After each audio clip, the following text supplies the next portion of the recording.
seberapa penting sih peran pemuda dalam Pilpres di 2024 ini, dan kalau misalnya dilihat kan juga banyak underestimate pada Gibran yang artinya mungkin baru memimpin wali kota Solo 2 tahun dan secara pengalaman yang minim tidak seperti ayahnya Presiden Joko Widodo yang sudah malang melintang di dunia politik ini. Bagaimana Pak?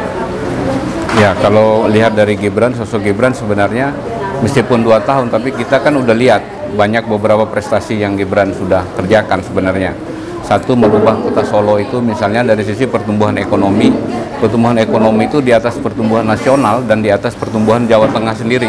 Yang kedua, mentransformasi daerah Solo itu menjadi daerah yang sebenarnya dari sisi pendapatan itu sangat minim karena dia tidak punya laut, dia tidak punya lain-lain dari sumber daya alam. Tapi begitu Gibran menjadi wali kota Solo, dia bisa mentransformasi pembangunan di kota Solo itu misalnya dari sisi Solo itu menjadi kota jasa, Solo itu menjadi ruang kreatif bagi banyaknya industri kreatif yang tumbuh dan hidup di kota Solo misalnya, dan itu luar biasa.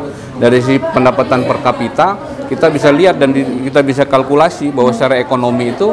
Dan yang kedua sebenarnya dari sisi bagaimana di wali kota Solo, Solo itu dirubah menjadi daerah yang ramah terhadap ekonomi digital misalnya, dan itu kalau kita naik lagi dalam konteks Indonesia nasional, saya kira gagasan-gagasan ini perlu diapresiasi dan perlu dilanjutkan menjadi satu gerakan nasional dalam rangka misalnya melanjutkan pembangunan Pak Jokowi untuk menuju Indonesia emas. Dan saya kira ini penting bagi kita bahwa munculnya Gibran sebagai cawapres itu adalah sebagai satu ruang diskursus tersendiri bagi kita bahwa anak-anak muda ada ruang ke depan untuk melanjutkan atau mengambil posisi kepemimpinan nasional ke depan. Saya kira itu. Kalau misalnya secara peran nih Bang, kalau misalnya menurut survei kan secara elektabilitas justru Gibran dianggap menurunkan elektabilitas Prabowo. Sebenarnya kalau dari Gibran sendiri seberapa yakin sih optimisme Gibran ini bisa memenangkan Pilpres 2024 untuk mendongkrak suara Prabowo Bang? Ya, pertama Go Gibran itu sebenarnya untuk mensasar suara-suara anak kelompok muda. Kelompok muda itu kalau dari sisi suara itu ada sekitar hampir 60%. 60% itu setara dengan 145 juta pemilih.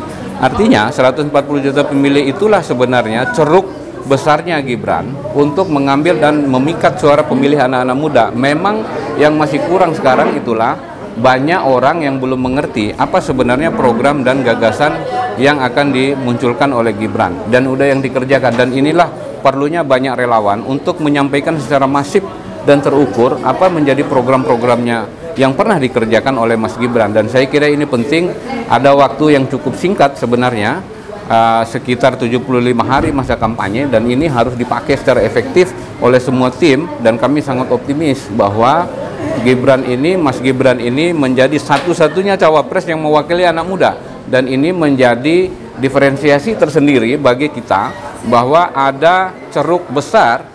Kalau kita lihat di angka-angka survei kan sebenarnya kelompok terpelajar yang S1 ke sana itu kan sekitar 12-13% sebenarnya, dan yang lain-lain, tapi kan suara yang jauh lebih itu yang sebenarnya membutuhkan program konkret dari capres-cawapres itu kan jauh lebih banyak suaranya di luar situ, di tengah pemilih. Dan ini saya kira kerja ekstra yang harus kita kerjakan, termasuk relawan Go Gibran akan bekerja secara maksimal di situ. Saya kira perannya penting karena kalau dilihat dari pemerintahan Pak Jokowi, kita ini kalau Pak Jokowi bilang kita ini punya hampir 13 tahun untuk menuju negara maju. Karena dari dulu kan kita ini selalu bicara Indonesia itu punya negara berkembang, negara transisi, tapi kita ingin punya identitas baru bahwa Indonesia itu negara maju. Nah, prasyarat negara maju itu kan tentu harus banyak hal yang sudah dikerjakan, termasuk infrastruktur kita masih jauh dari beberapa negara tapi sudah bagus.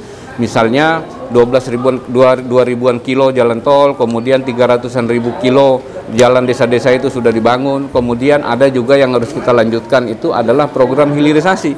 Hilirisasi itu menurut saya penting, dan itu adalah transformasi ekonomi, salah satu prasyarat untuk menjadi negara maju.